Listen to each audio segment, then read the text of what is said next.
periodo 1943-1946 ha quedado tan marcado por sus consecuencias ulteriores, que es difícil escindirlo, ¿no?, de pensarlo en términos de los orígenes del peronismo. Uno debería decir que uno de los rasgos principales de ese periodo es un profundo proceso de transformación estatal.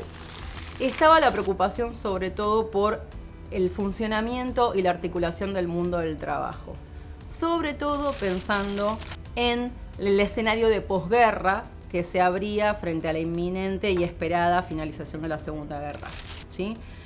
En este punto, una de las principales novedades que instala el gobierno militar del 43 es la creación de la Secretaría de Trabajo y Previsión, ¿no?, que de alguna manera es el corolario del desembarco de Perón en octubre del año 1943 en la jefatura de una agencia estatal de larga trayectoria que había sido el Departamento Nacional de Trabajo. Entonces la creación de la Secretaría pretende jerarquizar los asuntos del trabajo en la estructura del Ejecutivo Nacional y darle otro volumen, centralizado además, a la intervención estatal en la relación capital-trabajo y en cuestiones también asociadas a la reproducción del capitalismo. Pero lo cierto es que la Secretaría se presenta como una ruptura, como una fuerte ruptura, sobre todo porque le da otro vigor a la intervención del Estado,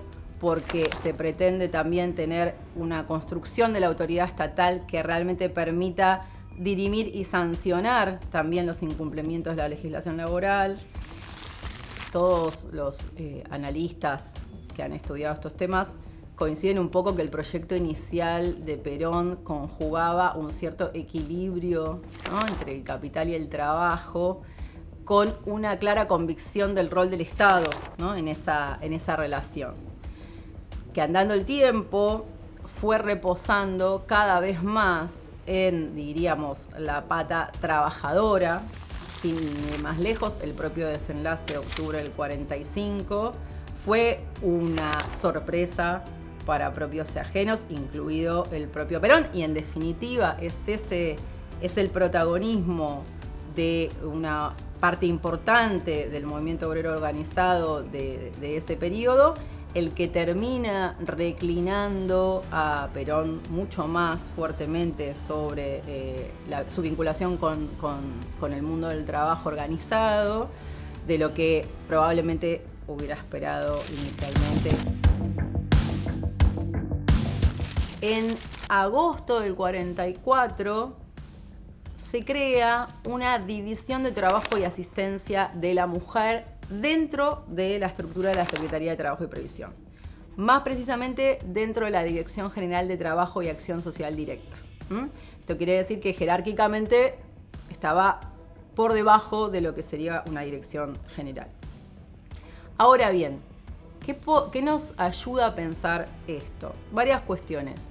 Primero, que evidentemente dentro de todos estos diagnósticos respecto del mundo del trabajo, hubo lugar para reconocer que el Estado debía generar algún tipo de dependencia que reconociera y encuadrara las especificidades del mundo del trabajo femenino. Esto me parece que no es un dato menor, porque justamente a mediados de siglo, si bien el trabajo femenino había sido una de los rasgos del capitalismo considerados, y de la modernidad en general, considerados perniciosos, si se quiere, un elemento no deseado, este rol de la mujer como reproductora biológica y también como reproductora ideológica, se ligaba fuertemente con la cohesión social y también con la salud de las familias, ¿no? Este discurso que va enlazando familia, mujer, madre y el peligro de la mujer que trabaja, que atenta contra los deberes y los roles en el seno familiar.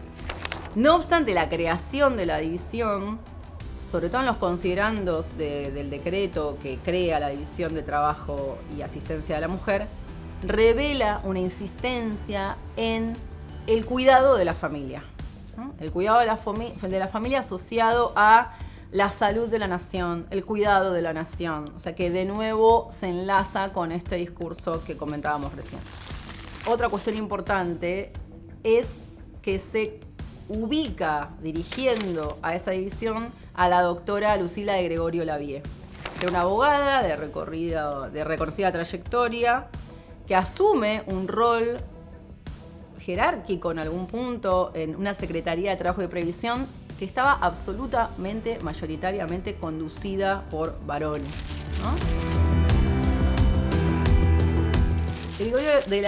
Lucila de Gregorio Lavie es algo para hacer notar, pero no en términos de pensarlo como una gesta o en términos de subrayar la complementariedad de ese aporte femenino, sino todo lo contrario, sino para subrayar, ¿no? Y dejar en claro que aún que dentro de la propia construcción estatal hay un androcentrismo que prima, pero de allí que el lugar de esta división de trabajo y asistencia de la mujer nos permita pensar el Estado desde dentro y las cuestiones del funcionamiento del Estado en vinculación con el género. El funcionamiento de la división de trabajo y asistencia a la mujer fue bastante efímero. ¿En qué sentido lo digo? En que no es posible seguir su derrotero en detalle, sobre todo el derrotero de su actuación a través de las fuentes escritas que por lo menos pude consultar. Pero sí sabemos algunas cuestiones en diagonal, sobre todo a través de obras posteriores de Lucila de Gregorio Lavie, donde comenta o vuelve sobre algunos detalles del funcionamiento de la división, ¿no? Ella misma manifiesta en una obra que escribe, y en realidad que publica en el 48, que se llama La Ciudadana, que la publica justamente como una especie de manual de formación cívica y política para las mujeres a posteriori de la aprobación de la ley de voto femenino en el 47. En ese trabajo ella dice que la división reivindica la creación de la división como un antecedente sumamente importante en lo que hace a los asuntos de las mujeres. Y dice, bueno, tuvimos problemas de orden administrativo que detuvieron el funcionamiento de la división.